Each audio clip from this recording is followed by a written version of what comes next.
বিপত্তারিণীর ব্রতকথা। ব্রতের নিয়ম: আষাঢ় মাসের শুক্লা তৃতীয়া থেকে নবমী তিথির মধ্যে যে কোনো শনিবার বা মঙ্গলবার এই ব্রত করিতে হয়। যথারীতি ঘট স্থাপন করে পুরোহিত ব্রাহ্মণের দ্বারা বিপত্তারিণীর পূজা করাতে হয়। সাধ্যমতো তাকে দান ও দক্ষিণা দিতে হয়। ব্রতের উপকরণ: ঘট, আম্রপল্লব, শশীষ ডাব, নৈবেদ্য একটি, 13 রকম ফুল, 13 রকম ফল দুভাগ করে কেটে দিতে হয়। একটি চুবড়িতে 13টি গোটা ফল, 13 গাছি লাল সুতো, 13টি দুর্বা, 13টি পান ও 13টি সুপারি দিতে হয়। অতিরিক্ত নিয়ম: ব্রতের আগের দিন হবিষ্যি বা নিরামিষ আহার করতে হয়। ব্রতের দিন পূজা শেষে ব্রতকথা শুনে সেই আসনে বসেই ফল মূল ও মিষ্টান্ন কিংবা লুচি পুরি খেয়ে উপবাস ভঙ্গ করতে হয়। লাল সুতোয় 13টি গাঁট ও দুর্বা দিয়ে পুরুষদের ডান হাতে এবং মেয়েদের বাম হাতে বাঁধতে হয়। পুরোহিতকে ফল মূল ও যথাসাধ্য দক্ষিণা দিতে হয়। ব্রতের ফল: এই ব্রত পালন করলে সংসারের সকল বিপদ কেটে যায়। ব্রতকথা: বিদর্ভ দেশে এক রাজা ছিলেন। তার রানী খুব ভক্তিমতী ও স্বামী ভক্তি পরায়ণা। রানী নিষ্ঠা সহকারে বিপত্তারিণীর ব্রত করলেন। এক মুচিনির সঙ্গে তিনি সই পাতিয়েছিলেন।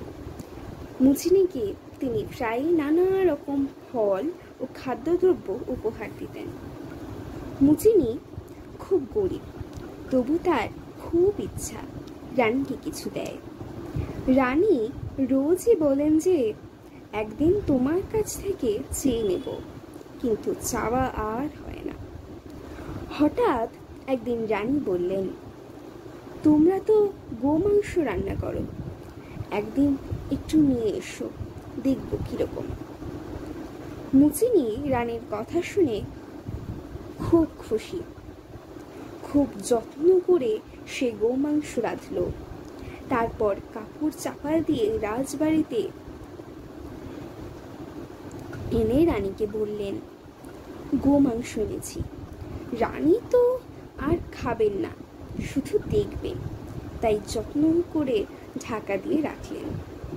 এদিকে হয়েছে কি, মুচিনি গোপনে গোমাংস আনলো বটে, কিন্তু রাজবাড়ির একটি চাকর তা দেখতে পেয়ে গেল।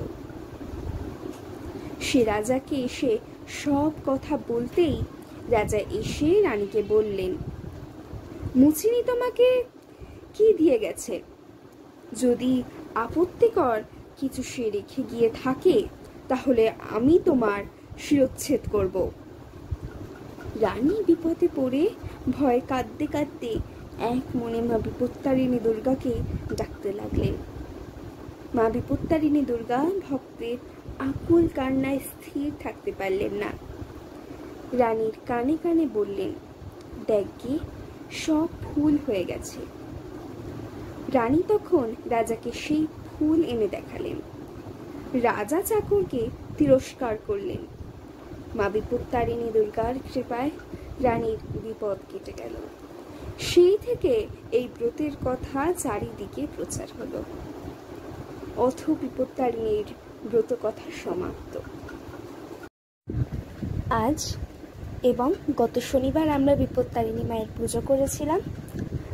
মাকে আমরা 13টি ফল, 13টি মিষ্টি, 13টি পান, 13টি সুপুরি, ডোরের মধ্যে 13টি দুব্বা এবং তার মধ্যে 13টি গিট দেওয়া দিয়ে আমরা মাকে পুজো দিয়েছিলাম।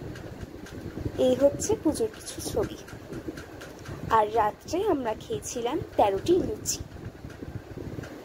এই দিনে আমিষ কিছু এবং নুনের ব্যবহার আমরা করি না।